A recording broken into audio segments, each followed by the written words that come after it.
ఈ రెండు పదాలు కలిగినటువంటి వాక్యాన్ని ఈ రోజు వాక్య పఠనంగా మనం చదువుకున్నాం. ఆ వాక్య పఠనంగా చదివినటువంటి ఆ వచనాన్ని ఈ రోజు మనం ధ్యానించుకుంటాం. అందులో సోదరులు శ్రీధర్ గారు చదివించారు.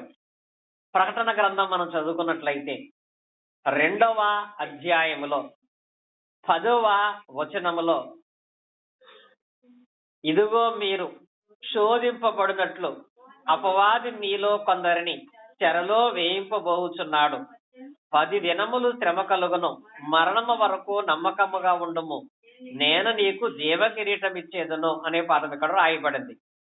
ఈ వాక్య భాగమందు ప్రధానంగా 4 విషయాలు ఉన్నాయి. ఆ 4 విషయాలు కూడా బోర్డు మీద నేను రాశాను. 1, శోధన కలుగుతుంది. రెండవది ఏంటి? అపవాది వలన కలుగుతుంది. మూడవది ఏంటి? చెరలో వేస్తాడు. 4వది శ్రమలు కలుగుతాయి. అంటే 2వ అధ్యాయం 10వ వచనంలో 4 ఉన్నాయి. ఆ 4గింటిలో ఒకటి శోధన ప్రారంభంలో ఉంది, శ్రమ లాస్ట్ లో ఉంది, మధ్యలో అపవాది, చెర అనే 2 పదాలు కూడా ఉన్నాయి. ఈ ప్రకటన గ్రంథము 2వ అధ్యాయం 10వ వచనమును మనము లోతుగా ధ్యానించినట్లయితే దీని అందునటువంటి మొదటి పదం ఏంటంటే శోధన అనే దాన్ని మనం చూస్తున్నాం.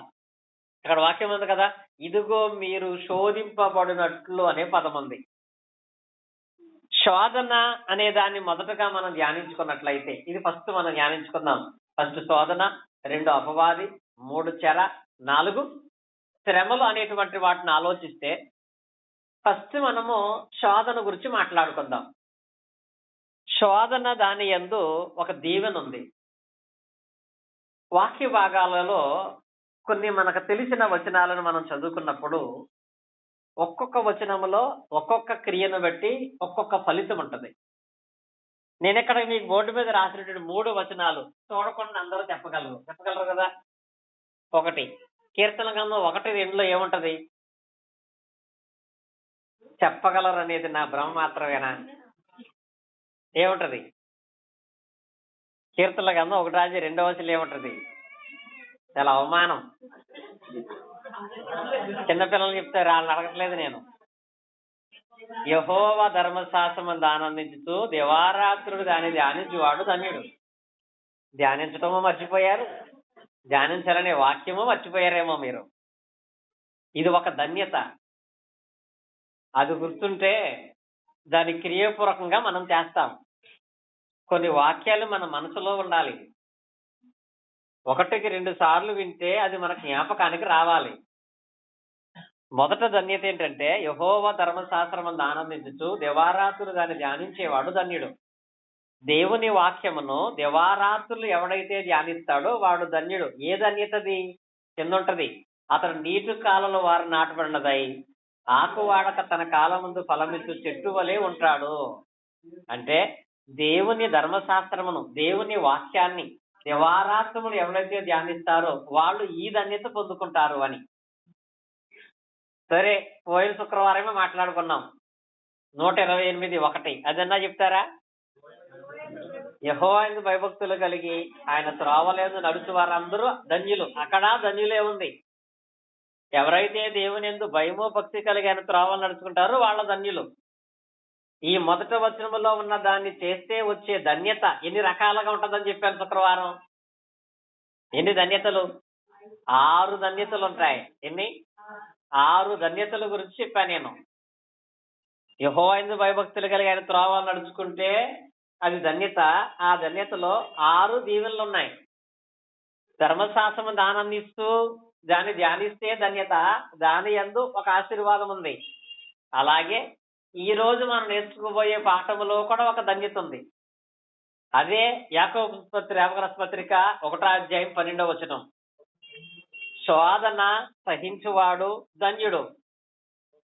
అతడు శోధనకు నిలిచిన వాడైతే ఏం పొందుకుంటాడు? చూడండి, ఇక్కడ శోధనకు నిలిచిన వాడైతే తను ప్రేమించిన వారికి వాగ్దానము చేసిన జీవకిరీటము పొందుకుంటాడు. ఇప్పుడు 3 ధన్యతలు చెప్పాను నేను. దివారాత్రులు వాక్యాన్ని ధ్యానిస్తే వాడి జీవితం నీటి కాలంలో వారు నాటబడినటువంటి చెట్టులా ఉంటది. యెహోవాయందు భయభక్తులు కలిగి ఆయన త్రోవలో నడుచుకున్నట్లయితే వాడి జీవితంలో కష్టము దీవించబడుతుంది, మేలు కలుగుతుంది, భార్య ఫలించి ద్రాక్ష వల్లే ఉంటది, పిల్లల భోజనం బట్టి ఒలిచి మొక్కల వల్లే ఉంటారు, నీ పిల్లల పిల్లల్ని చూస్తావు, యెరూషలేమును క్షేమం కలగట చూస్తావు. ఇప్పుడు శోధన కాడికి వచ్చేటప్పటికి శోధన ఎవరు సహిస్తారో వాళ్ళకు కలిగే ధన్యత ఏంటి? వారు జీవ కిరీటమును పొందుదురు. శోధన సహించేవారు జీవ కిరీటాన్ని పొందుతారు. అందుకే ప్రకటనలో తెలియచేస్తున్నాడు, ఇదిగో మీరు శోధింపబడినట్లుగా అపవాదికి మీ విషయంలో అనుమతి ఇవ్వబడింది. శోధన మీరు కలిగి ఉన్నారు అంటే దాని యందు మీకు ఒక ధన్యత ఉంటది. ఏంటది? జీవ కిరీటం అనే దాన్ని మీరు పొందుకుంటారు. కనుక శోధన సహించువాడు ధన్యుడు అనే పదం ఉంది. కానీ శోధన సహించువాడు ధన్యుడు, వాడు జీవ కిరీటం పొందుదురు అనే మాట మనం చదువుకున్నాము. కానీ అసలు శోధన అనేది సహించాలంటే శోధన అనేది ఎలా ఉంటుందో మనకు అర్థం అవ్వాలి. శోధన సహించాలంటే శోధన ఎలా ఉంటది, అది శోధనని ఎలా గ్రహించాలి, ఆ శోధన యందు మనం ఎలా నిలిచి ఉండాలి అనేటువంటిది ప్రధానమైంది. చాలా మంది శోధనలు వస్తాయి అని అనుకుంటారు. కానీ అసలు ఆ శోధనలు అయితే ఎలా ఉంటాయి అనే దాన్ని తెలుసుకోరు. శోధన అంటే ఒక పరీక్ష. సాధారణంగా మనుషులకు వచ్చే శోధనల కంటే ఎక్కువ నీకు రావు. అయినా వాటిని కూడా సహిస్తేనే నీకు జీవకిరీటం. వాటిని సహించాలంటే శోధనలు అనేవి ఎలా ఉంటాయి? కొన్ని శోధనలు వచ్చినా అవి శోధనలు కాదు అనుకుని బలహీనమైపోయే పరిస్థితుల్లో చాలా మంది ధన్యతను పోగొట్టుకుంటూ ఉంటారు. శోధన అంటే ఒక పరీక్ష. పరీక్ష ఎలా ఉంటది? ఇప్పుడు భౌతికంగా చూడండి, ఏదైనా ఒక ఉద్యోగం కావాలనుకుంటే ఒక్కొక్క డిపార్ట్మెంట్ లో ఒక్కొక్క రకమైన పరీక్ష ఉంటది. పోలీస్ డిపార్ట్మెంట్ లో జాబ్ కావాలంటే అక్కడ ఎగ్జామ్ ఎలా ఉంటది? ఏ టెస్ట్ పెడతారు? వాళ్ళు ఫిజికల్ టెస్ట్ పెడతారు. ఏం పెడతారు? ఫిజికల్ టెస్ట్ అంటే రన్నింగ్ అని కానీ, ఎక్సర్సైజ్ కానీ, బాడీ కానీ, హైట్ కానీ ఇందులో పాస్ అవ్వాలాడు పోలీస్ జాబ్ కావాలంటే. అదే రైల్వే జాబ్ కావాలంటే శ్రీనాథ్ రాస్తున్నాడు, ఏం పెడతారు అక్కడ? దాంట్లో అది ఫిజికల్ టెస్ట్ కాకుండా నీ పర్సనల్ వ్యక్తిగతమైనటువంటి నీ జ్ఞానం గురించి టెస్ట్ పెడతారు వాళ్ళు. కనుక పోలీస్ డిపార్ట్మెంట్ జాబ్కి వెళితే దానికి తగ్గట్టుగా రెడీ అయ్యి వెళ్ళాలి, రైల్వే జాబ్కి వెళ్తే దానికి తగ్గట్టుగా రెడీ అయ్యి వెళ్ళాలి. నువ్వు ఏ ఉద్యోగానికి వెళ్ళినా అక్కడ పరీక్ష ఎలా ఉంటుందో తెలుసుకుని దానికి తగినట్టుగా ప్రిపేర్ అవ్వాలి. అప్పుడే దాంట్లో మనం పాస్ అవుతాం. అలాగే ఒక క్రైస్తవుడిగా నీకు శోధనలు వస్తాయి, శోధన సహిస్తేనే నువ్వు ధన్యుడు అని దేవుడు చెప్పినప్పుడు ఇక్కడ వచ్చే శోధనలు ఎలా ఉంటాయి, వాటిని మనం ఎలా జయించాలి అనేది మనకు అర్థం అవ్వాలి. అంటే మనకు తెలిసిన సందర్భములో నుంచే లోతైన ఆత్మీయ సంబంధమైన మేలులు కొన్ని మనం జ్ఞాపకం చేసుకుంటాం.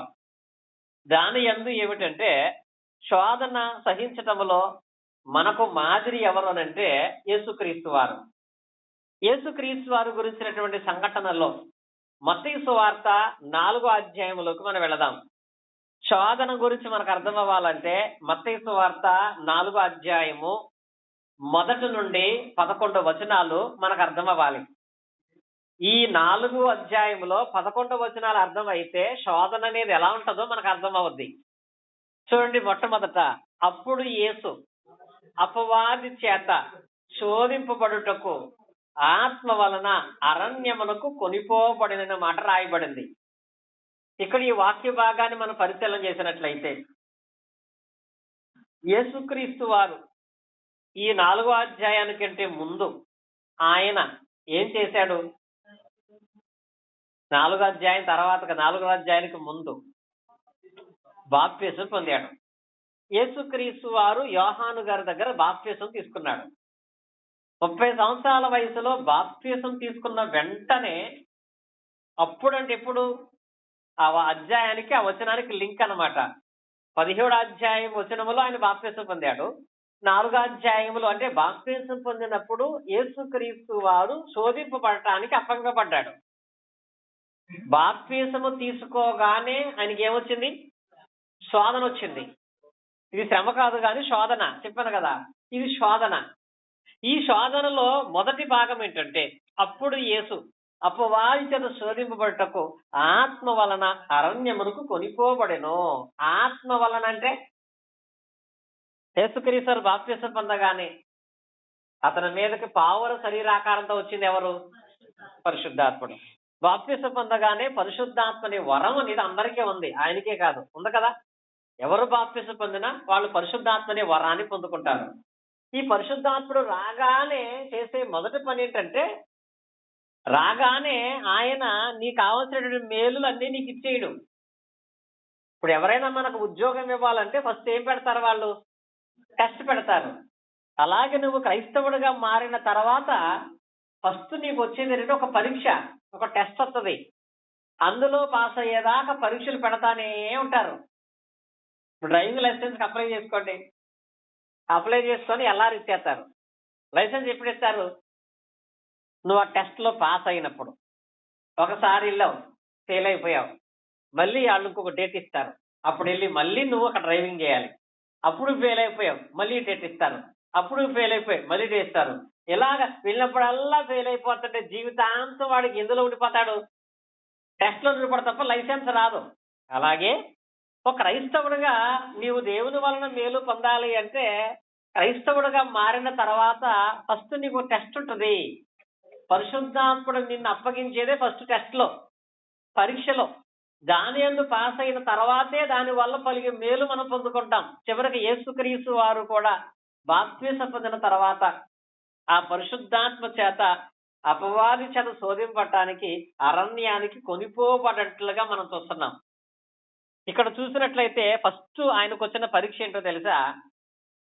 బాప్తిసం పొందిన వెంటనే అరణ్యానికి కొనిపోబడ్డాడు. అరణ్యానికంటే అక్కడ ఎలాంటి మనుషులు లేరు. అక్కడ ఎన్ని రోజులు ఉన్నాడు ఆయన? 40 రోజులు. అంటే ఇక్కడ యేసుక్రీస్తు వారు ఫస్ట్ ఎదుర్కొన్నటువంటి శోధన ఒంటరితనాన్ని అనుభవించడం. ఆయనకి తల్లి ఉంది, తండ్రి ఉన్నాడు, అన్నయ్యలు తమ్ముళ్ళు ఉన్నారు, చెల్లులు ఉన్నారు, సొంత ఊరుంది. కానీ ఈయన మొదట అనుభవించింది ఏంటి? ఒంటరితనం. ఒంటరితనం అనుభవించటం అనేది కూడా ఒక శోధనే. క్రీస్తుని బట్టి, దేవుని విశ్వాసాన్ని కలిగి ఉంటాను బట్టి నీవు ఎవరికైనా దూరం చేయబడితే, నిన్నెవరైనా దూరం పెడితే దాన్ని ఎలా భావించాలి మనం? ఇది నా విశ్వాసానికి ఒక పరీక్ష అని భావించాలి. రాజుగారి ద్వారా మా తేజ సంజ వాళ్ళ గురించి వింటాను నేను. వాళ్ళ కుటుంబాల్లో ఎవరో కూడా ప్రార్థనకి వెళ్ళరు. కానీ వీరు సత్యాన్ని తెలుసుకుని, వాళ్ళకు సంబంధించినటువంటి వాళ్ళందరూ అన్యులైతే వీళ్ళు సత్యాన్ని తెలుసుకుని నిజ దేవుని అంగీకరించి దేవుని పట్ల విశ్వాసం నడుచుకోవటాన్ని బట్టి వీరి ఫ్యామిలీ మాత్రమే ఆ ఏరియాలో గెలిచారంట. తెలుసా? ఆ ఏరియాలో ఎవరో వీళ్ళతో మాట్లాడారంట. ఉన్నారు, వాళ్ళ ముందు చెప్తున్నా నేను. ప్రార్థనకి వెళుతున్నారని చెప్పి వీళ్ళని వెలేశారు. దూరంగా ఉంటున్నారు. ఏ కార్యక్రమానికి, ఏ విధానానికి వీళ్ళని పిలవరు. అలా వెలివేయబడినా సరే ఉన్న 4 కుటుంబాలే, 3 కుటుంబాలే ప్రార్థన చేసుకుంటూ వాళ్ళ విశ్వాసాన్ని వాళ్ళు కాపాడుకుంటుంటే, ఇప్పుడిప్పుడు దేవుడు వాళ్ళ జీవితాల్లో జరిగిస్తున్న కార్యాలు, వాళ్ళకి ఇచ్చిన ఆశీర్వాదాలను బట్టి ఇప్పుడు కొంతమంది డైరెక్ట్ గాను, ఇండైరెక్ట్ గాను వీళ్ళతో సహవాసం చేయడానికి ప్రయత్నం చేస్తున్నారని. ఇలాంటి ఒంటరితనం అనేది ఎప్పుడైనా మనం దేవుని బట్టి అనుభవించామా? ఒక ఫంక్షన్కి రమ్మన్నారు, లేకపోతే వాళ్ళు మనతో మాట్లాడరు అని తెలిసి కూడా ఆరాధనకు రావటాన్ని బట్టి వాళ్ళతో ఉండేటువంటి బంధాన్ని నువ్వు తెంపుకొని ఒంటరి వాడుగా అయినటువంటి సందర్భాలు ఎప్పుడైనా ఉంటాయా? నేను క్రైస్తవుడిగా నేనున్నాను. దేవుని విశ్వాసం నడుచుకోవటాన్ని బట్టి కొన్ని సందర్భాల్లో ఒంటరిగా మిగిలిపోయే పరిస్థితి వచ్చిందంటే అది ఒక శోధనే. కానీ దాన్ని ఎప్పుడూ కూడా మనం సహించలేం. ఎవరైనా మనకు దూరం అయిపోతారంటే వాళ్ళని కాపాడుకోవడానికి ప్రయత్నం చేస్తాం. అవసరమైతే దేవుని వాక్యాన్ని కూడా పక్కన పెట్టేస్తా ఉంటాం. ఫర్ ఎగ్జాంపుల్ చెప్పాలంటే, దేవుని వాక్యం మీరు వింటున్నారంటే దేవుడు మీతో మాట్లాడుతున్నాడు. దేవుడు మనతో మాట్లాడుతున్నప్పుడు మీ బంధువులో, మీ స్నేహితులో, మీ కుటుంబ సభ్యులో, మీ అమ్మ నాన్నో ఫోన్ చేస్తే మీరు వాక్యం చెబుతున్నప్పుడు ఫోన్ వస్తే ఫోన్ మాట్లాడతారా? మాట్లాడరా? ఎంతమంది ప్రార్థన జరుగుతూ ఉండగా ఫోన్ వస్తే బయటికి వెళ్ళి మాట్లాడతారు?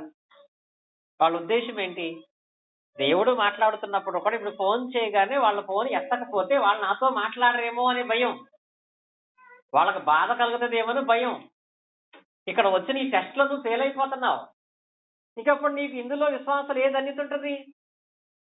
ఇక్కడ యేసుక్రీస్తు వారు 40 రోజులు ఒంటరితనమైన జీవితాన్ని, 40 రోజులు ఒంటరిగా ఉన్నాడు ఆయన. ఇక్కడ మాత్రమే కాదు, ఆయన తన వాక్య పరిచర్యలో కూడా చాలా సందర్భాల్లో దేవుని వాక్యాన్ని ఉన్నది ఉన్నట్లుగా చెబుతున్నప్పుడు చాలా మంది ఆయన వదిలేయడానికి ప్రయత్నం చేశారు. ఉదాహరణకు చూడండి, యోహాను సువార్తలోకి వెళదాం.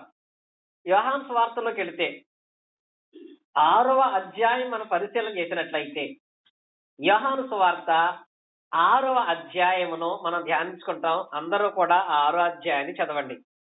చూడండి, ఇక్కడ 6వ అధ్యాయం 1వ వచనం.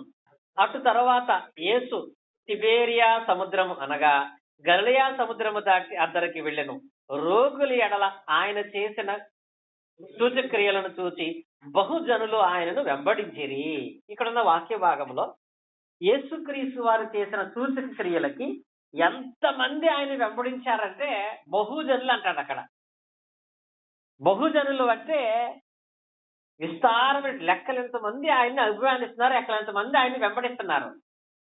ఎంతమంది ఆయన అభిమానించే స్థాయిలో యేసుక్రీస్తు గలిలయ సముద్రం దగ్గర ఉన్నాడు.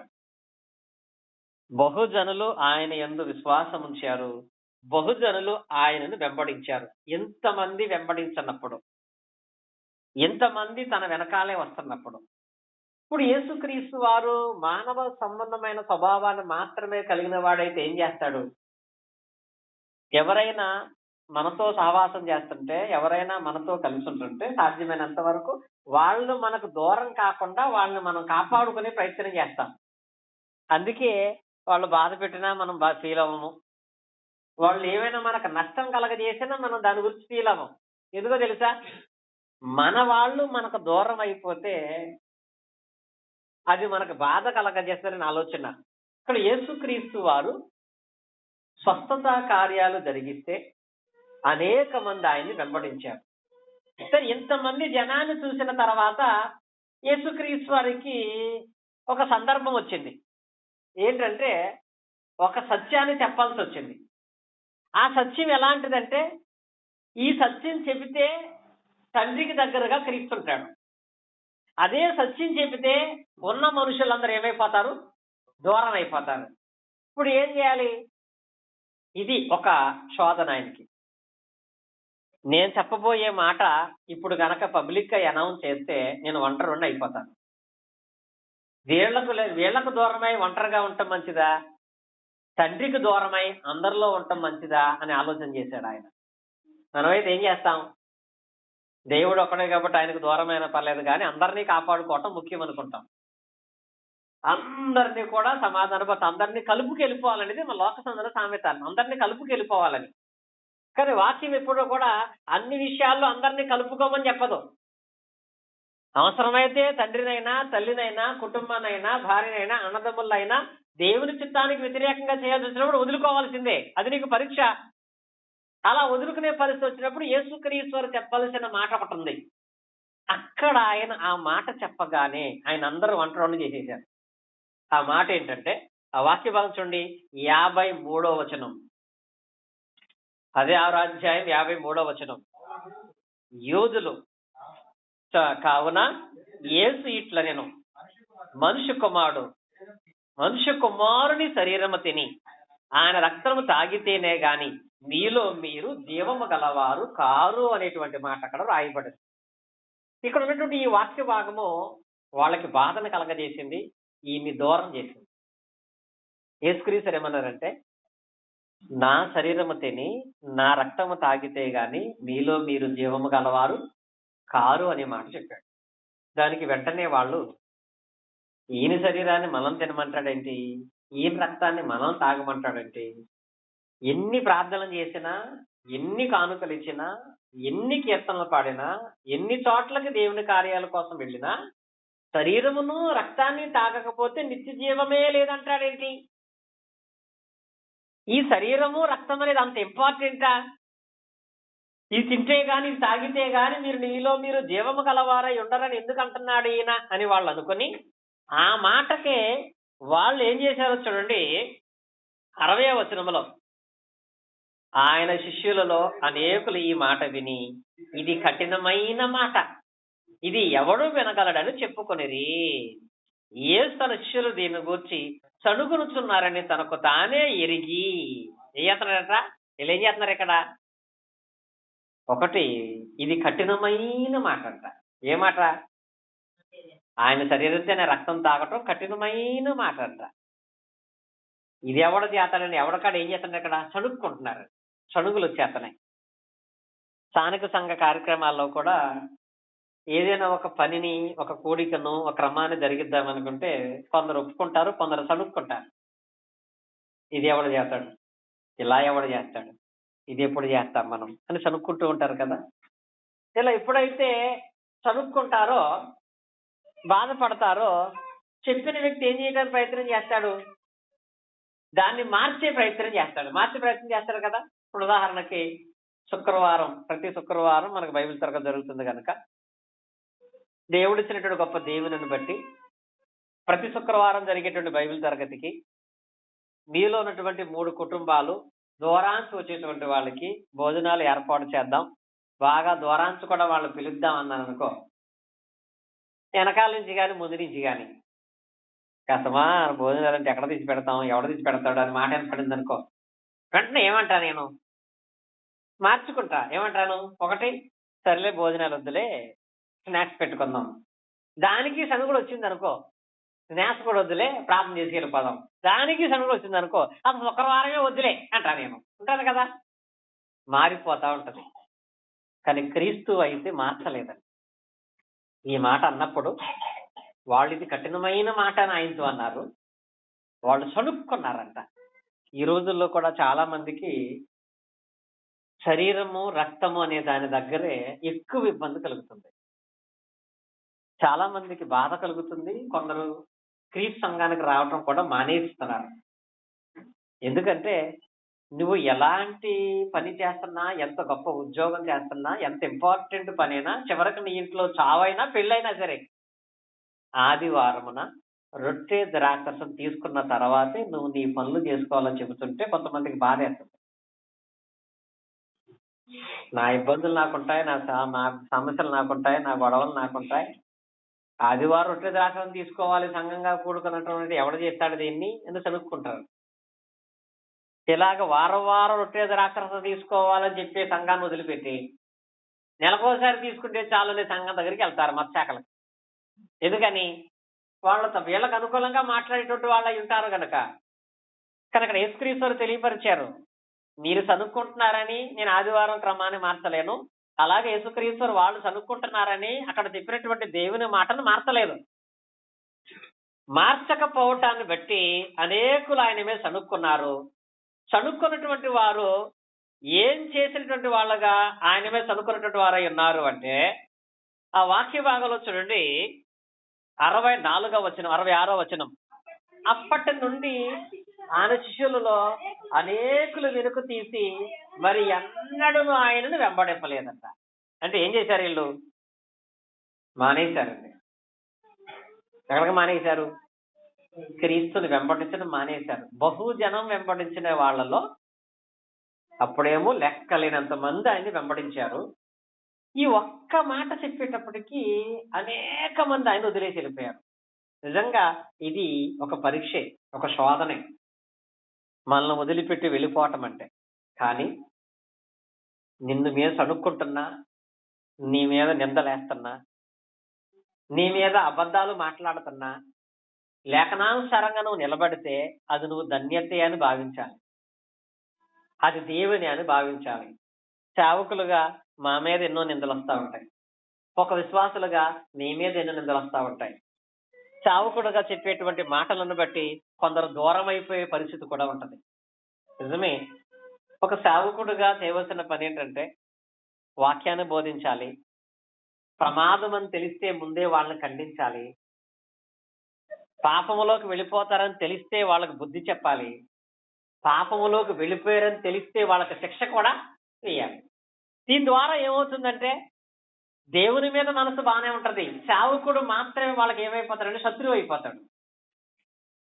మమ్మల్ని ఎందుకు అలా నిందించాలి, మమ్మల్ని ఎందుకు అలా అడగాలి, మమ్మల్ని ఎందుకు అలా ప్రశ్నించాలి, మాకు ఎందుకు అలా శిక్ష వేయాలనే ఆలోచనలోకి వెళ్ళిపోతా ఉంటారు.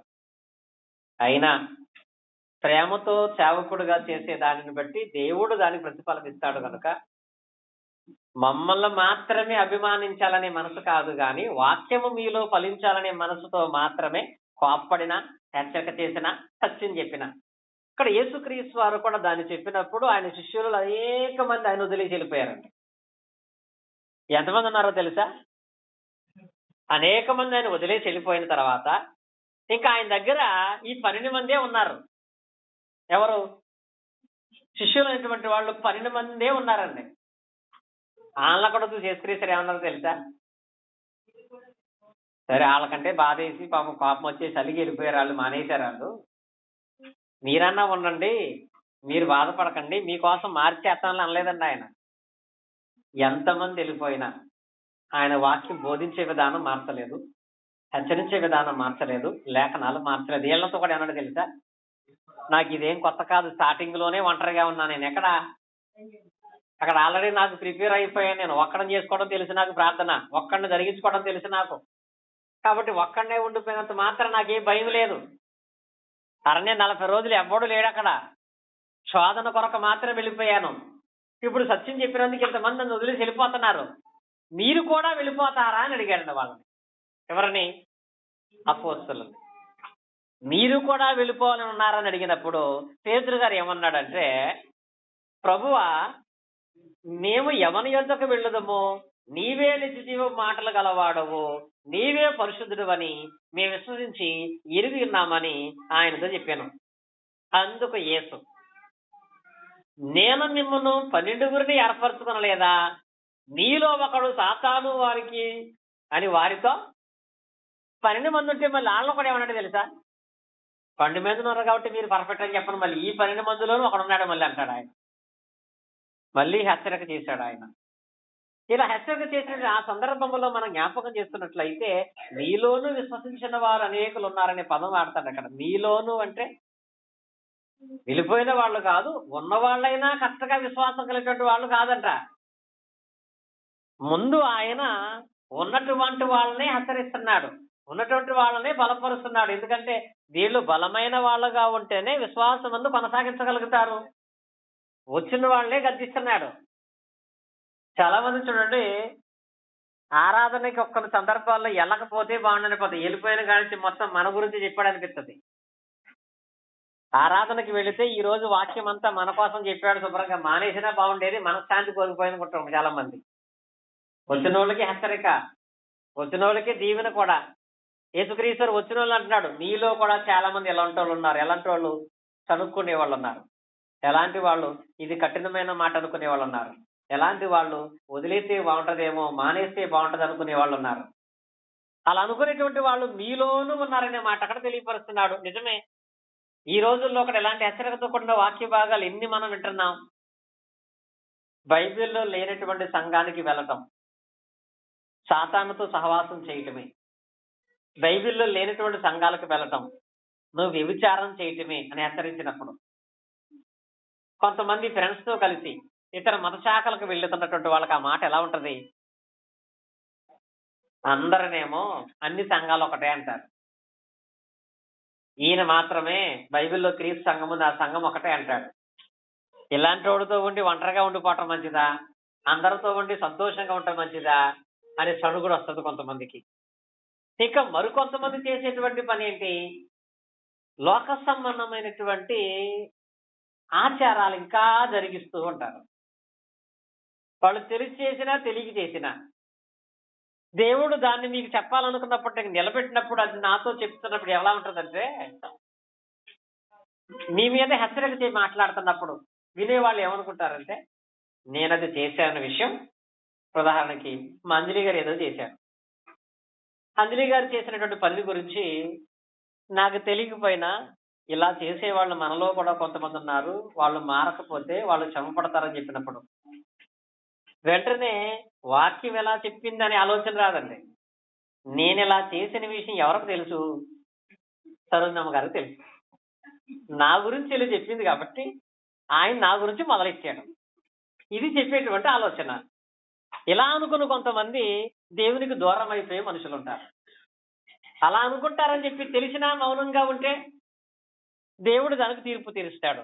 తెలియకపోయినా దేవుడే మాట్లాడిస్తూ ఉంటాడు. అది నీలో లోపం ఉన్నప్పుడు. ఇలా లోక మర్యాద చొప్పున నడుచుకుంటున్నప్పుడు, అన్ని సంబంధమైన వాటికి వెళ్ళిపోతున్నప్పుడు, ఆయన విశ్వాసతలో కొనసాగుతున్నప్పుడు, ఇలా అనేక మంది చదువుకుంటూ మానేద్దామనే ఆలోచనకు వస్తున్నప్పుడు కూడా యేసుక్రీస్తు తన బోధ మార్చలేదు. ఎందుకంటే అది మాత్రం నిత్య జీవానికి తీసుకువెళుతుంది. ఇలా నీవు సత్యానికి లోబడుతున్నప్పుడు ఒంటరిగా అయిపోవటం అనేది ఒక శోధన. నిన్ను ఒంటరి వాడిని చేసేయచ్చు, నిన్ను దూరం పెట్టచ్చు. కుటుంబం కొన్నిసార్లు దూరం పెట్టద్ది, నీ గ్రామం నిన్ను దూరం పెట్టద్ది, నీ స్నేహితులు కూడా నిన్ను దూరం పెడతారు. అప్పుడు ఏమనుకోవాలి తెలుసా? దేవుల్లో ఉన్నందుకు ఒంటరిగా మిగిలిపోతానంటే ఇది శోధన అనుకోవాలి తప్ప ఇది శ్రమ అనుకోకూడదు. యేసుక్రీస్తు 40 రోజులు ఆయన ఒంటరిగా ఉన్నాడు. దాని యందు ఆయన భయపడలేదు. ఆ తర్వాత కూడా ఆయన చేసే దానిని బట్టి అందరూ వదిలేస్తారని తెలిసినా భయపడకుండా నిలబడ్డాడు. కాబట్టి ఈ రోజు ప్రపంచమంతా కూడా ఆయన ఎదుట మోకరించే స్థితిలో ఆయన ఉన్నాడు. ఈ రోజు చెప్తాడు కదా, ప్రతి వాణి మోకాలు యేసు నామమున ఖచ్చితంగా వంగుతుంది. అప్పుడు వీళ్ళందరూ వదిలిపెడతారని మానేస్తే, ఒంటరిగా ఉంటారని మానేస్తే, దాని యందు ఆయన సంపూర్ణతను పొందేటువంటి పరిస్థితుల్లో ఉన్నాడు. ఇది ఒకటి శోధన క్రీస్తు వారు అనుభవించారు. మన జీవితం వరకు ఎదురవుతూ ఉంటది. అలా ఎదురైన సంఘటనలు ఉన్నాయా? నిజంగా మీరు ధన్యులే. అలా ఎదురైన సంఘటనలు ఉంటే, అలా ఎదురైన పరిస్థితులు ఉంటే నువ్వు బాప్తిసం పొందావు. ఒక అన్యులు ఏదో కార్యక్రమాన్ని పెట్టుకొని అన్ని సంబంధమైన విధానములు అక్కడ వచ్చిన వాళ్ళందరికీ భోజనాలు పెడుతున్నారు. నువ్వు బాప్తిసం పొందటాన్ని బట్టి అక్కడ నీకు భోజనం వాళ్ళు పెట్టలేదు, నువ్వు తినలేదు. వాళ్ళు చక్కగా భోజనం చేశారు, నువ్వు మాత్రం భోజనం లేకుండా ఒంటరిగా నిలబడిపోయావు. అందరూ నిన్ను చూసి ఎగతాళి చేయొచ్చు, వీడు ప్రార్థనకి వెళ్ళేవాడంటే అందుకే ప్రత్యేకంగా ఉన్నాడని. అలాంటి పరిస్థితి నీకు వస్తే చాలా ధన్యుడు తెలుసా? నువ్వు క్రైస్తవుగా ఉన్నందుకు, బాప్తిసం పొందినందుకు. ఎక్కడన్నా నిన్ను దూరంగా ఉండని వాళ్ళు అంటుంటే అది నీకు ధన్యతే, అది నీకు దీవెనే. దాన్ని బట్టి అధికంగా ఆనందించేటువంటి వాళ్ళమై ఉండాలి. యేసుక్రీస్తుకు వచ్చినటువంటి రెండవ శోధన అంటే తెలుసా? ఒంటరిగా ఉండటం మాత్రమే కాదు, రెండవది ఆయన ఆకలి బాధను భరించాడు. మీరు వాక్యం చూసినట్లయితే అదే మత్తయి సువార్త 4వ అధ్యాయం 2వ వచనం చూడండి. మత్తయి సువార్త 4వ అధ్యాయం 2వ వచనం. 40 దినములు 40 రాత్రులు ఉపవాసం ఉండిన పిమ్మట ఆయన ఆకలి కొనగా, ఈ వాక్య భాగంలో చూడండి, ఆయన ఎన్ని రోజులు ఆకలితో ఉన్నాడు? 40 రోజులండి. 40 రోజులు ఆయనకి ఆహారం లేదు. 40 రోజులు ఆయన ఉపవాసం ఉన్నట్లుగా లేఖన భాగాల్లో మనం చూస్తున్నాం. అప్పుడు స్టార్ట్ అయింది దానికి ఆకలితో ఉండటం. ఈ 40 దినాలు ఆయన ఆకలితో ఉన్నటువంటి పరిస్థితి యందు ఇది జ్ఞాపకం చేసినటువంటి వాటిలో రెండవ శోధన. దేవుని మాటకు లోబడి దేవుని కుమారుడుగా నిలబడటానికి ఆకలితో ఉండటం కూడా ఒక ధన్యతే. పరిశుద్ధ గ్రంథంలో కొంతమంది మాత్రమే దేవుని కొరకు పస్తులు ఉన్నటువంటి వాళ్ళు అనేక మంది ఉన్నారు. పౌలు గారు అంటాడండి, తన పరిచర్య జరిగిస్తున్నప్పుడు ఆయన చూడండి, కొరింథీయులకు రాసిన మొదటి పత్రిక 2వ పత్రిక 11వ అధ్యాయము 27వ వచనం చూడండి. ప్రయాసతోనూ కష్టముతోనూ తరచుగా జాగారములతోనూ ఆకలి దప్పులతోనూ తరచుగా ఉపవాసములతోనూ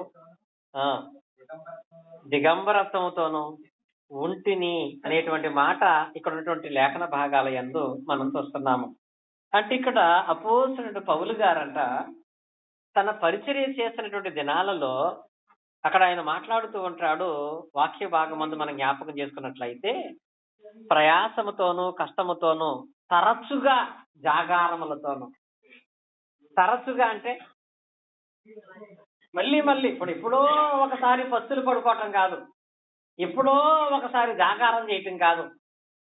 దేవుని యందు నిజమైన క్రైస్తవుడుగా నిలబడటంలో ఆయన ఎదుర్కొన్నటువంటి శోధనలు ఏంటంటే, ఒకటి జాగారాలు చేశాడంట. జాగారం అంటే తెలుసా? నిద్రపోకుండా కూర్చోవటం. పౌలు గారు నిద్రపోకుండా ఎందుకు కూర్చున్నాడంటారు? నిద్రపోయేటువంటి అవకాశాలు లేవండి. ఒక రాత్రి పగలు సముద్రంలో ఉన్నాడు. చెక్క పట్టుకొని నిద్రపోతాడా? తరచుగా జాగారాలతో ఎప్పుడు తెల్లవారుతుందా అని వెయిట్ చేసిన దినాలండి. ఎప్పుడైనా మీరు క్రీస్తునందు అలాంటి శ్రమలు ఎదుర్కొన్నారా? రత్నం గారి విషయంలో ఒకటి నాకు ఎప్పుడు గుర్తొస్తా ఉంటది. రవి గారు బ్రతికున్నప్పుడు ఆయన కొంచెం డ్రింక్ చేస్తారు. ఒకరోజు సహోదరి శుక్రవారం ప్రార్థనకు వచ్చాడు. ఆయన చెప్పాడు వెళ్ళేటప్పుడే, నువ్వు నైట్ ప్రేయర్కి వెళ్తే మాత్రం ఊరుకోనని. కానీ రత్నం గారు ప్రార్థనకే కదా దేవుడే చూసుకుంటాడని వచ్చింది. శనివారం కూడా వెళ్ళింది. శనివారం కూడా ప్రార్థన అయిపోయి ఇంటికి వెళ్ళేటప్పటికి 10:30 అయింది. ఆయన డ్యూటీ నుంచి వచ్చి లోపల తలుపు గెడచేసాడు. తలుపు కొట్టినా ఎంత కొట్టినా తలుపు తీయలేదు. తెల్లవార్లు మంచులో 5 ఫ్లోర్ల పంచులో బయట అలాగే కూర్చుని ఉందంట ఆవిడ నైట్ అంతా అలా కూర్చొని ఉండటంలో నిజంగా ఎంత బాధ అనిపిస్తుంది.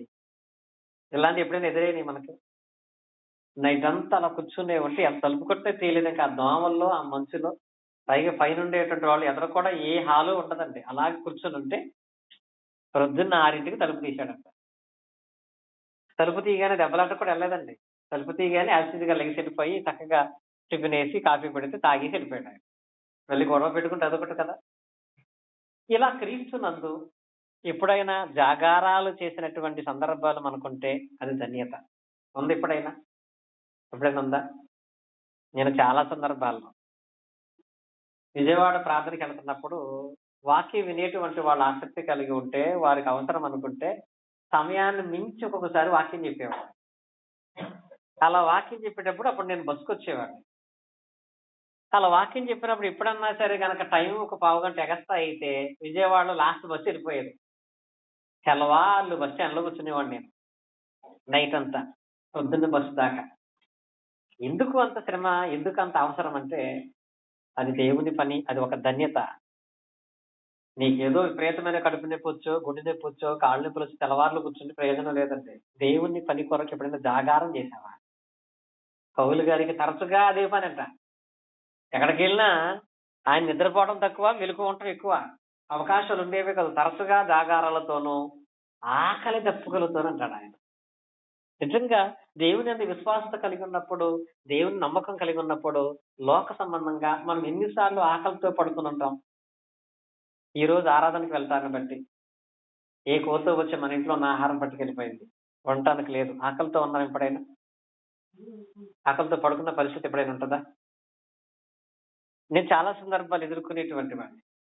ఆ జ్యోతి తెలిస్తే పెట్టేది. ఉదాహరణకి రైలుపేట ఉంది. రైలుపేట ఎప్పుడు వాక్యం చెప్పడానికి వెళ్ళినా, అంటే మీకు అర్థం అవ్వడం వాళ్ళని నిందిస్తున్నాను కాదు, వాళ్ళు ఎవరు ఇప్పుడు భోజనం పెట్టరు. సంఘం ఎవరు భోజనం పెట్టరు. నేను రైలుపేట వెళుతున్నానని ప్రారంభం రోజు చెబుతుంటే వాళ్ళు పెడతారనుకునేది మా జ్యోతి. తీరా వాళ్ళకి వాక్యం చెప్పొచ్చాక తెల్లవార్లు పడుకుంటే నిద్ర పట్టేది కాదు.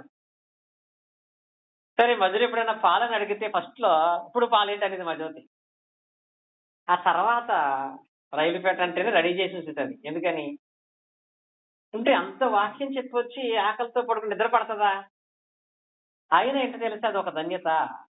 ఆకలి దప్పులు కలిగి ఉండటము. యేసుక్రీస్తు వారికి ఎదురైనటువంటి మరొక సమస్య ఏంటంటే ఆకలితో ఉండటం. ఏం చేసాడని ఆకలితో ఉంచారు ఆయన్ని? బాప్తిసం పొందితే ఆకలితో ఉండాల్సి వస్తుందా?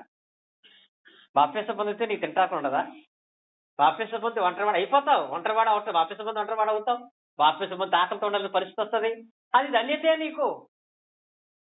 అందరూ పనికి వెళ్ళారు, చక్కగా తెచ్చుకుని తింటున్నారు. ఆదివారం పనికి వెళ్లకుండా ప్రార్థనకి వెళ్తాను బట్టి నాకు తినడానికి లేదనుకుంటే అది నీకు ధన్యతే. సంతోషం అని భావించే మనసు అనేది మనం ఎప్పుడైతే కలిగి ఉంటామో దాని యందు పరిపూర్ణమైనటువంటి దీవులను మనం పొందగలుగుతామండి. అది మనలో కనపడాలి. ఒంటరి అవుతున్నావా, నీకు ధన్యతే దేవుని కొరకు. ఆకలితో పస్తులు ఉన్నావా, జాగరలు చేస్తున్నావా, అది నీకు ధన్యతే. యేసుక్రీస్తు వారు ఎదుర్కొన్నటువంటి రెండవ శోధన అదే. ఒక రోజుగా 2 రోజులు కాదు, 40 రోజుల పాటు ఆయన ఆకలితోనే ఉన్నాడంట. 40 రోజుల పాటు. అన్ని రోజుల పాటు ఎలా ఉన్నాడు అంటే ఆయనకి తెలుసు ఎన్ని రోజులు ఆహారం తినకుండా ఉంటే మనిషి బ్రతుకుతాడు, ఎన్ని రోజులు ఆహారం తినకుండా చచ్చిపోతాడు ఎవరికి తెలుసు? దేవుడు తెలీదా? సాధారణంగా మనుషులు కలుగు శోధన తప్ప ఎక్కువగా దేవుడు నీకు రానివ్వడు కదా. దాన్ని సహించాడు ఆయన. ఇంకా తర్వాత ఆయన ఎదుర్కొన్నటువంటి మూడవ శోధన ఏంటంటే, మత్తయి సువార్తలోకి మనం వెళుతున్నప్పుడు ఆయన ఎదుర్కొన్నటువంటి మూడవ శోధన గ్రహించుకున్నట్లయితే, మత్తయి సువార్తలో 4వ అధ్యాయము 3వ వచనం చూడండి. మత్తయి సువార్త 4వ అధ్యాయం 3వ వచనం. ఆ శోధకుడు ఆయన యొద్దకు వచ్చి, నీవు దేవుని కుమారుడు అయితే ఈ రాళ్ళు రొట్లగినట్లు ఆజ్ఞాపించుమనెను అనే మాట ఇక్కడ రాయబడుతుందండి. నిజంగా ఇక్కడ వాక్యం చూసినట్లయితే ఇది యేసుక్రీస్తు వారికి దగ్గరకు వచ్చినటువంటి మూడవ శోధన. అదేంటంటే ఆయనకి దురాలోచన కలిగించటం. దురాలోచన అంటే ఏంటి? చెడ్డ ఆలోచన కలగచేయటం. కరెక్ట్ గా అపవాది చెప్పినటువంటి మాట అనేది ఎలా ఉంటది అంటే, ఇన్ని రోజుల నుంచి ఆకలితో పస్తులు ఉన్నావు, ఇన్ని రోజుల నుంచి ఉపవాసం చేతనట్టుగా నువ్వు ఉంటున్నావు, ఇన్ని రోజులు నువ్వు ఉన్నా నీకు ఆహారం పెట్టడానికి దేవుడు ఎవరిని పంపలేదు, నీకు ఎవరు ఆహారాన్ని ఇవ్వలేదు. కాబట్టి దేవుని కొరకు వెయిట్ చేస్తున్నావు కానీ నీకు ఎలాంటి సహాయం రాలేదు. కాబట్టి ఈ ఒక్కసారికి దేవుని చిత్తానికి వ్యతిరేకంగా ఈ పని చేస్తే ప్రజెంట్ నీ అవసరం తీరిపోద్ది అన్నాడు అక్కడ. అదేంటి తెలుసా? దురాలోచన ఇవ్వటం. ఈ ఒక్కసారికి నువ్వేం చేయొచ్చు అంటే, ఈ రాళ్ళు రొట్లగినట్లుగా ఆజ్ఞాపించి నువ్వు దాన్ని తినమని చెప్పాడు. క్రీస్తుకు లేని ఆలోచన అపవాది కలగజేస్తున్నాడండి. 40 రోజుల నుంచి ఆకలితో ఉన్న ఆయనకి రాలేదు ఈ ఆలోచన.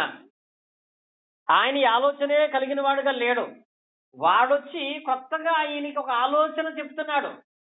ఈ రోజుల్లో కూడా క్రైస్తవులు కొన్ని దురాలోచన చెప్తా ఉంటారు.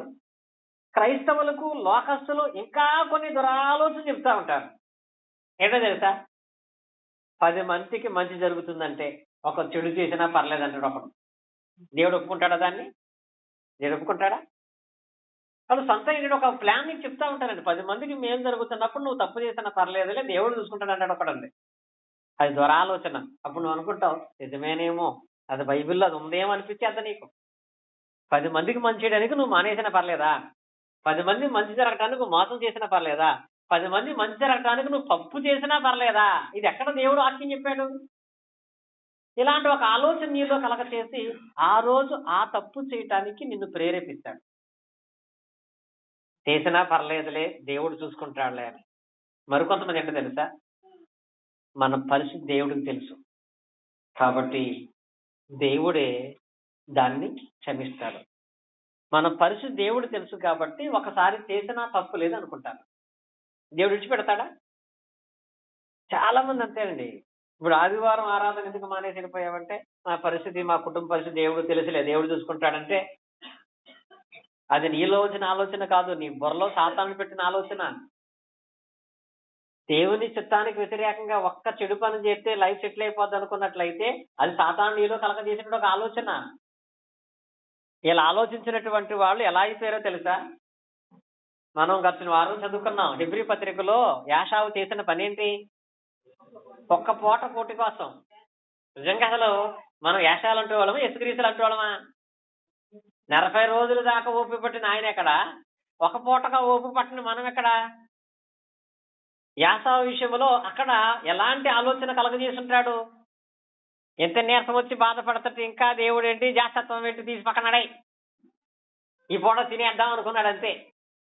ఆ ఒక్కసారి తనకు తాను సహించుకోకపోవటాన్ని బట్టి, పస్తులు ఉండాలి అనే విషయంలో అతను తనను తాను క్రమపరుచుకోకపోవటాన్ని బట్టి ఆ ఒక్కసారి తిని దాని వల్ల వచ్చే ఫలితాన్ని ఎంతకాలం అనుభవించాడు?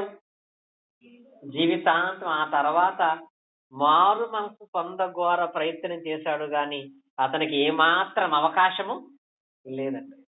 కనుక సత్యమందు నిలబడటానికి పస్తులున్నా పర్లేదు, కడుపు నింపుకోవటానికి ఏ పాపము చేయదు. కడుపు నింపుకోవటానికి నువ్వు ఏ పాపము, ఏ మోసము, ఏ అన్యాయం చేయకూడదు. అలా ఒకవేళ నువ్వు చేస్తే తిరిగి దాని వల్ల వచ్చే ఫలితం మళ్ళీ పొందలేవు. నిజంగా చూడండి, యాషావు చికిడిగాయలు కూర తిన్నాడు, సాయంత్రానికి అరిగిపోయి ఉంటది. ఆ పూట తిండి అయిపోయింది, చేసింది మాత్రం జీవితాంతం వచ్చేసిందే లేదా? కనుక దేవుని కొరకు శోధన సహించటం అంటే ఆకలి దప్పిలు కలిగినటంలో కూడా మంచి విశ్వాసం అనేది కనపడాలి. పౌలు గారి దర్శగా ఉండేవాడంట. యేసుక్రీశ్వరు 40 రోజులు అలాగే ఉన్నాడు ఆయన. కనుక అలాంటి స్థితి యందు మనం ఒకవేళ ఇలాంటి పరిస్థితి మనకు వచ్చిన, ఇలాంటి దురాలోచన మనలో కలగజేసినప్పుడు తప్పు మార్గంలోనికి మనం వెళ్లకుండా జాగ్రత్త పడాలి. ఎన్నో సలహాలు ఇస్తా ఉంటారు, దేవుని చిత్తానికి వ్యతిరేకమైన ఆలోచనలు సలహాలు చెబుతా ఉంటారు. కానీ వాళ్ళ సలహాలు విని నువ్వు మోసపోతే నువ్వే భ్రష్టుడైపోతావు. ఇక ఆ తర్వాత యేసుక్రీస్తులకు వచ్చినటువంటి చివరి సంబంధమైన పరిస్థితి ఏంటంటే 4వ అధ్యాయం మీరు చూడండి. సరే, 4వది ఏంటంటే ఆ 4వ అధ్యాయం 6వ వచనంలో, నీవు దేవుని కుమారుడు అయితే నీవు క్రిందకి దుముకుము, ఆయనను గూర్చి తన దూతలకు ఆజ్ఞాపించును అనే మాట రాయబడిందండి. ఇక్కడ ఈ పదం చూసారా? నీవు దేవుని కుమారుడు కదా, కిందకు దూకు అనలేదండి. దేవుని కుమారుడు అయితే అంటే ఇక్కడ ఆయన్ని ఏం చేసే ప్రయత్నం చేస్తున్నాడు? ఒక రకంగా తను రెచ్చగొడుతున్నాడు. రెచ్చగొట్టి అతనిలో ఏం కలిగించే ప్రయత్నం చేస్తున్నాడో తెలుసా? దేవుని మీద అవిశ్వాసాన్ని కలిగించే ప్రయత్నం చేస్తున్నాడు. 40 రోజులు ఆకలితో ఉన్న ఆయనకి ఏమవలేదు. ఆయనకి దురాలోచనలు చెప్పినా దాన్ని ఆయన పాటించలేదు. ఇప్పుడు డైరెక్ట్ గా ఏం చేస్తున్నాడంటే అతని యందు అవిశ్వాసత అనేది కలగ చేయటానికి దేవుని పైనే అవిశ్వాసాన్ని కలగచేసే మాటలు మాట్లాడుతున్నాడు. ఇలాంటి చోట చాలా మంది బలహీనలు అయిపోతున్నారు. ఇలాంటి మాటలలో చాలా మంది దేవునికి దూరం అయిపోతున్నారు. ఏంటో తెలుసా? నీకు దేవుడేమిచ్చాడు, నువ్వు ప్రార్థన అంటా ఉంటాడు. నీకు దేవుడేమిచ్చాడనే పదం వాడగానే మనకు గుర్తొచ్చేస్తాయి. దేవుడు ఇచ్చినవి గుర్తు రావు, కానీ ఎవరన్నీ గుర్తొస్తా ఉంటాయి. నిజమే కదా, ఇన్ని సంవత్సరాలు దేవుడు నాకు బిడ్డలను ఇవ్వలేదు, ఇన్ని సంవత్సరాలు దేవుడు నాకు మంచి ఉద్యోగాన్ని ఇవ్వలేదు అంటే ఈ ప్రశ్న నీలో కలగజేసింది ఎవరు? సాతానుడు. ఆ ఆలోచన నీలో రప్పించే సమయం ఎందుకు వచ్చిందంటే నిన్ను శోధించడానికి మాత్రమే. నిజంగా కొంతమంది స్థానంలో మనం ఉంటే మన మాటలు ఎలా ఉంటాయో చెప్పాలంటే, ఇప్పుడు సాతానుడు దావీదు దగ్గరకు వచ్చి దేవుడు నీకు ఏం చేశాడు, నీకు పుట్టిన కొడుకే చచ్చిపోయాడు అన్నాడు. అప్పుడు నిజంగా దావీదు ఏమనాలి? ఏం చేస్తాడు? మనం అయితే ఏం చేస్తాం? నువ్వు ప్రార్థన చేశావు, నీ కొడుకు బతకాలనుకున్నావు, ఉపవాస ప్రార్థన చేశావు. ఏకంగా ఇంత ప్రార్థన చేస్తే దేవుడు నీకు ఏం చేశాడు? ఆ కొడుకు చచ్చిపోయాడు అనే మాట మాట్లాడినప్పుడు దావీదు స్థానంలో ఉంటే మనం ఏమంటాం? నిజమా అబద్ధం? అది నిజమే కదా. ఎంత ప్రార్థన చేసినా, ఎంత విజ్ఞాపన చేసినా, ఉపవాసం అన్నా నా కొడుకు చచ్చిపోయాడు, దేవుడు ఏం చేశాడు నాకు ఇంకా అంటే దేవుని మీద నీకు ఏమొచ్చేస్తుంది? అవిశ్వాసం వస్తుందా రాదా? పౌలు గారి గురించి ఆలోచించండి. పౌలు గారికి తన దేహంలో ఒక ముళ్ళు ఉంది. దానికోసం పౌలు గారు ఎన్నిసార్లు ప్రార్థన చేశాడు? 3 సార్లు ప్రార్థన చేశాడు. నిజంగా ఈ 3 సార్లు ప్రార్థన చేసినా తనకున్నటువంటి ఆ లోపం, తనకున్నటువంటి ఆ జబ్బు దేవుడు తీసేయలేదు. దాన్ని బట్టి ఇంకా ఎప్పుడప్పుడు బాధపడుతూనే ఉండేది. తనకు బాధ కలిగినప్పుడల్లా మీరు చూడండి, ఎప్పుడు కూడా మనలో ఎప్పుడు 2 రకాల ఆలోచనలు వస్తూ ఉంటాయి. ప్రతి దానికి హృదయము, ఆలోచన 2 ఉంటాయి. ఒకటి ఇది చేద్దామని అంటుంటే, ఇంకొకటి దీన్ని చేయొద్దని మాట వస్తుంది కదా. ఇప్పుడు పౌలు గారు ఆ 2 ఆలోచన అనేది ఎలా కలగొచ్చంటే, పౌలు గారి దగ్గరికే వచ్చి నువ్వు ఎంత సేవ చేస్తావు, ఖచ్చితంగా వాక్యాన్ని చెబుతావు, ఖచ్చితంగా వాక్యం అనుసరించాలంటావు, యథార్థంగా ఉంటావు, నీ జబ్బే దేవుడు తెలియదు ఎందుకు అన్నాడంటే ఏమంటాడు? నీ జబ్బే దేవుడు తగ్గించలేదనే మాట అంటే పౌలు గారికి ఎలా ఉంటది? అలా అనేటువంటి మనసుని, ఆలోచనని సాతానుడు కలగచేయడా? యేసుక్రీస్తునే అన్నాడు, నువ్వు దేవుని కుమారుడివి అయితే, ఆ మాట రాగానే మరి నేను దేవుని కుమారుని అయితే ఇలా ఎందుకు అయిపోయాను, ఒంటరి ఎందుకు అయిపోయాను, జాగరణ ఎందుకు చేస్తున్నాను, ఆకలితో ఎందుకున్నానని వెంటనే ఈయన సపోర్ట్గా ఆలోచన చేస్తే నిజంగా ఆయన దేవుని కుమారుడు కాకుండా పోయేవాడు. దావీదు దగ్గర ఆ మాట వాడినప్పుడు నిజమే దేవుడు నాకు అన్యాయం చేశాడు అనుకుంటే అక్కడ కూడా దాని యందు ఆ దీవెన పొందకపోయేటటువంటి వాడే ఉండేటువంటి వాడు. ఇవన్నీ ఏంటంటే నీకు ఇలాంటి మాటల వలన కలుగుతున్నది ఏంటంటే నీకు దేవుని మీద ఏం కలగజేయాలి?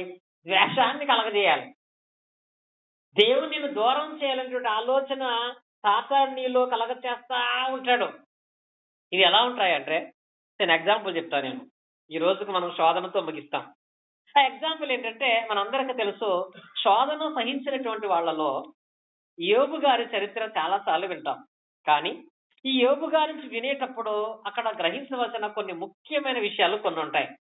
యోబు గ్రంథంలోకి మనం వెళ్ళినట్లయితే 1వ అధ్యాయంలో, యోబు గ్రంథము 1వ అధ్యాయం మనం చదువుకున్నట్లయితే ఇక్కడ 14వ వచనంలో ఆయనకు ఒక శోధన. ఎద్దులు నాగలి దున్నుచు గాడిదలు వాటి సమీపన మేయిచుండగా షబాయిలు వాటి మీద పడి వాటిని పట్టుకుని పోయి ఖడ్గముతో పని వారిని హతము చేసిరి. జరిగినది నీకు తెలియచేయటకు నేను ఒక్కడనే తప్పించుకుని వచ్చి ఉన్నాను. నేను ఇక్కడ ఒకటి జరిగిందంటే ఏంటది? యోబు గారు ఎద్దులతో నాగల దున్నుతో గాడిదల్ని వాటి సమీపంగా మేపుతుంటే లోకల్గా ఉన్న షాబయిలు వచ్చి ఎద్దుల మీద పడి వాటిని ఎత్తుకుపోయి పని వాళ్ళందరిని ఏం చేశారంట? చంపేశారు. ఇక్కడ ఒకటో ఉంటే ఇక్కడ జరిగిన శోధన మనుషుల వల్ల జరిగింది. షబాయిలు వచ్చి అతని యొక్క ఎద్దుల్ని గాడిదల్ని పట్టుకెళ్ళిపోయారు. సరే, ఇలాంటి శ్రమ, ఇలాంటి నష్టం నాకు ఎందుకు జరిగింది అని యోబు ఆలోచించుకునే లోపు ఇంకొకడు వచ్చి ఏం చెప్పాడో చూడండి. అతడు ఇంకా మాట్లాడుచుండగా మరి ఒకడు వచ్చి దేవుని అగ్ని ఆకాశం మీద పడి గొర్రెలను పనివారిని రగులు పెట్టి కాల్చివేసెను. దానికి తెలియచేటకు నేను ఒక్కడనే తప్పించుకుని వచ్చాను. ఇక్కడ ప్రతి వచనంలో కూడా నేను ఒక్కడనే వచ్చి ఎందుకు వచ్చాడు? చెప్పటానికి కాదండి, శోధించడానికి అనమాట. ఆడు కూడా కాలిపోతే ఏమీ లేదు. ఎందుకు ఆయన ఒక్కడనే పంపుతున్నాడంటే ఆడొచ్చి చెప్పాలి వీళ్ళు దేవుడి మీద అవిశ్వాసం రావాలి, ఆడొచ్చి చెప్పాలి వీడు దేవుని అవిశ్వాసం రావాలి. ఇలాంటి చాలా విషయాలు ఉంటాయి కదా. చాలా మంది అవిశ్వాసాలు పడేయటానికి అనేకమైన మాటలు మనకి చెబుతూ ఉంటారండి. ఇలా ఎన్ని మాటలు వచ్చినా నీవు నిబ్బరంగా నిలబడాలి. మనిషి విశ్వాసాన్ని కోల్పోయేది వచ్చిన శ్రమలను బట్టి కాదు, మాటలను బట్టి. సామెత అంటది కదా, భర్త కొట్టిన దానికంటే కూడా నీకు తెలిసి బాగా ఇది దెబ్బల వల్ల ఎక్కువ నష్టం రాదట, మాటల వల్ల ఎక్కువ వస్తుందట. ఇలాంటి మాటల వల్ల దేవుని మీద నీకు ద్వేషం కలిగినట్లుగా సాతానుడు చేస్తా ఉంటాడు. లేని మాటలు చెప్పి ఉన్న మాటలు కల్పించి అనేక రకాలుగా సేవకుల మధ్య, విశ్వాసుల మధ్య, సంఘాల మధ్య భేదాలు కలగ చేస్తా ఉంటాడు. అలా చేయటం వాడి పని. ఆ ఒకడే వచ్చాడు, వచ్చినోడు బాగానే చెప్పాడు ఫస్ట్. రెండో వాడు వచ్చినప్పుడు ఏం చెప్పాడో తెలుసా? గొర్రెలనంట దేవుని అగ్ని వచ్చి కాల్చేసిందంట. వెంటనే యోబు గారికి ఆ మాట వినగానే ఎలా ఉంటది? ఎద్దులు పోయినాయి 500 జతలు, గాడిదలు పోయినాయి. సరే, ఎద్దులు గాడిదల గురించి ఆలోచించుకుంటూ ఉంటుంటే ఇదేంటి ప్రభువా ఇలా జరిగిందనే లోపు వాడు ఎవడో వచ్చి దేవుడు అగ్నే కాల్చేసిందంటే ఎవడో చెప్పుకుంటాడు? శ్రమను గురించి దేవుణ్ణి అడుగుదామంటే వాడు వచ్చి దేవుడే నీకు అన్యాయం చేశాడని చెప్పాడండి. వెంటనే యోబు గారికి దేవుని మీద విశ్వాసం పెరుగుతుందా, ద్వేషం పెరుగుతుందా? వాళ్ళెవరో నష్టం కలిగజేశారని ఆలోచించే లోపు దేవుడు అగ్ని వచ్చి దహించేసిందని చెప్పాడు వాడు. నిజంగా అగ్ని వచ్చి కాల్చేసింది, అది దేవుని అగ్ని అని వాడికి ఎలా తెలుసు? అగ్ని రావటం అంటే ఇప్పుడు కూడా పడుతుంది కదా, మనకి పిడుగులు పడతాయి. పిడుగులు పడినప్పుడు చాలా చెట్లు కానీ పొలాలు కానీ పశువులు సాలోని పశువులు కూడా చచ్చిపోతాయి. అలా పిడుగు పడినప్పుడల్లా దేవుడే ప్రపించి దాని మీద పడేశాడంటే, ఇక్కడ వచ్చినటువంటి వాడు అగ్ని వచ్చి నీ గొర్రెలను తగలబెట్టేస్తూ చెప్పలేదండి. దేవుని అగ్ని అనే పదం వాడాడంటే అక్కడ సాతానుడు ఏం చేస్తున్నాడంటే దేవుని మీద ద్వేషాన్ని కలిగించే ప్రయత్నాన్ని చేస్తున్నాడు. అందుకే దేవుడు అనే పదం వాడాడు అక్కడ. దేవుడు అనే పదాన్ని వాడి అతనికి దేవుని మీద ద్వేషాన్ని కలిగించే ప్రయత్నం చేశాడు. 17లో ఒంట్లు పోయినాయి అని చెప్పాడు. 19లో నీ పిల్లలు చచ్చిపోయారని చెప్పాడు. ఇవన్నీ చెబుతూ వాడు ఏం చూస్తాడో తెలుసా? నీకు దేవుని మీద ద్వేషాన్ని కలిగించే మాటలు చెప్తా నీలో కలిగే రియాక్షన్స్ వస్తా ఉంటాడు వాడు. యోబు గారి దగ్గర ఒక స్క్రీన్ మీద చూసినట్టు చూస్తే ఆయన రియాక్షన్ ఎలా ఉంటదంటే చాలా అద్భుతంగా ఉంటది. బైబిల్ చదువుతున్నప్పుడు అలా మనం ఊహించుకుంటూ చదివితే చాలా అర్థమవుతదండి. ఇప్పుడు ఒకడొచ్చి చెప్పాడు షాబాయిలు వేసుకెళ్ళిపోయారని. ఇంకొకడు చెప్పాడు దేవుడు అగ్నొచ్చి కాల్చేసిందని. నీ పిల్లలు చచ్చిపోయారు. ఇవన్నీ చెబుతూ సాతానుడు ఏమనుకుంటాడంటే అసలు ఇతని రియాక్షన్ ఏంటి? ఇతను ఎలా ఉంటాడు ఇప్పుడు? ఇతని ప్రవర్తన ఎలా ఉంటది? ఎలా మారతాడు? ఏం చేస్తాడని చూస్తున్నాడు. చాలా మంది కూడా అంతే కదా! ఈ ఇంటి మీద ఎళ్లి ఆ ఇంటికాడ చాడీలు చెప్పొస్తారు. చెప్పొచ్చి ఇంట్లో కూర్చుంటదామె. ఇంకా గొడవ స్టార్ట్ అవ్వలేదేంటి? ఇంకా మొదలెట్టలేదేంటి ఈళ్ళు? ఇంకా తిట్టుకోలేదేంటి ఈళ్ళు? అంటే ఏంటి? చెప్పేసి వెయిట్ చేస్తారన్నమాట. ఇదంతా సాతాను గుణం. సాతాను కూడా అంతేనండి. ఒకడి తర్వాత ఒకడిని పంపిస్తా యోబుని చూస్తున్నాడు. ఇంకా రియాక్షన్ ఎలా ఉంటది? రియాక్షన్ ఎలా ఉంటదని. యోబు గారి ఫస్ట్ రియాక్షను సాతానుడికి చాలా ఆనందాన్ని కలగజేసింది. ఈ వార్తలన్నీ వినగానే యోబు గారి రియాక్షన్ ఎలా ఉంటదంటే 20వ వచనం చూడండి. అప్పుడు యోబు లేచి తన పై వస్త్రములు చింపుకొని తల వెంట్రుకలు గొరిగించుకొని చూడండి ఇక్కడ ఏం చేశాడంటే ఇది చూడగానే ఆయనకి ఎలా ఉంటది? ఇవన్నీ ఇంతప్పటికి లేచిపోయి బట్టలు మొత్తం చింపేసుకున్నాడంట. అనిపించింది సాతానుడికి ఇప్పుడు తిడతాడు దేవుణ్ణి. మొదలెడతాడు ఇంకా అనుకున్నాడు. వెళ్ళి తన తల వెంట్రుకలన్నీ గొరిగించేసుకున్నాడు ఇంకా. ఈ రెండు చూసినప్పుడు సాతానుడికి చాలా హ్యాపీ. ఇంక ఇప్పుడు తిడతాడు దేవుని ద్వేషిస్తాడని. బట్టలు చింపేసుకుని తల వెంట్రుకలు గొరిగించుకుని ఎంత సీన్ చూసిన తర్వాత తీరా 21 ఏమంటాడంటే సాష్టాంగపడి, దేవా నేను ఆ తల్లి గర్భంలో దిగంబరిగా వచ్చి తిని దిగంబరిగానే వెళ్ళిపోదను. యెహోవా ఇచ్చెను, యెహోవా తీసుకుని పోయాను, దేవుని నామానికే మహిమ కలుగును గాక. అసలు ఈ మాట కాడికి ఎంత ఏడుపు వచ్చి ఉంటుందో, ఈ సాడీలు చెప్పినా ఎంత బాధపడి ఉంటుందో. ఈ మాట అంటే ఇలా నీ మీద ఏదైనా ఒక నింద మోసి నిన్ను బాధ పెట్టే ప్రయత్నము, నేను రెచ్చగొట్టే ప్రయత్నం చేస్తే మౌనంగా ఉంటే వాళ్ళే మౌనంగా ఉంటారు. నువ్వు ఇంకా రెచ్చిపోతా ఉంటారు వాళ్ళు. ఈ అపవాది విషయంలో జరిగిన దాన్ని బట్టి సాతాడన్న ఆ మాట యోబు ఎలా తీసుకున్నాడంటే అసలు యోబు చేసిన దానికి వాడు మళ్ళీ మాట్లాడలేదు. దేవుడిచ్చాడు, దేవుడు తీసుకున్నాడు, దేవుని నామానికి మహిమ కలుగును గాక అన్నాడు. ఫస్ట్ పరీక్షలో యోబు పాస్ అయ్యాడు. దేవుని మీద ద్వేషం అనేది రాలేదండి. క్రీస్తు దేవుని ద్వేషించలేదు, యోబు గారు దేవుని ద్వేషించలేదు. ఎందుకంటే వాళ్ళకి తెలుసు. ఏంటో తెలుసా? చదువుకున్నాం కదా యాకోబు పత్రిక 1:20-12 ఏంటది? శోధన సహించువాడు ధన్యుడు, అట్టివాడు వాగ్దానం చేసిన విధంగా ఏం పొందుకుంటాడు? జీవ కిరీటాన్ని పొందుకుంటాడు. కనుక శోధనలు అనేవి ఉంటాయి. మొదట మనం నేర్చుకున్నాం. ఈ రోజు మనము శోధన గురించి నేర్చుకున్నాం. ఈ శోధనలో ఒంటరిగా ఉన్నా నువ్వు దాన్ని ధన్యతని భావించు. ఆకలితో ఉన్నా ధన్యతని భావించు. దురాలోచనలు కలుగ చేస్తున్నా జాగ్రత్తగా ఆలోచించు. చివరికి దేవుని మీద అవిశ్వాసాన్ని కలుగ చేసే విధంగా ప్రేరేపిస్తూ ఉన్నా మన విశ్వాసాన్ని మనం కాపాడుకుందాం. దేవుని యందు ఆ ధన్యతను మనం పొందుకుంటాం. దేవుని చిత్తమైతే అపవాది గురించి, శర గురించి, శ్రమల గురించి తదుపరి పాఠం మనం నేర్చుకుందాము. దేవుడి మాటలు మనందరి హృదయాల్లో ఫలింప చేయనుగాక. ఆమేన్. ఆసక్తి కలిగిన మీ అందరికీ కూడా యేసుక్రీస్తు నామమున తదుపరి వందనాలు తెలియజేస్తున్నాను.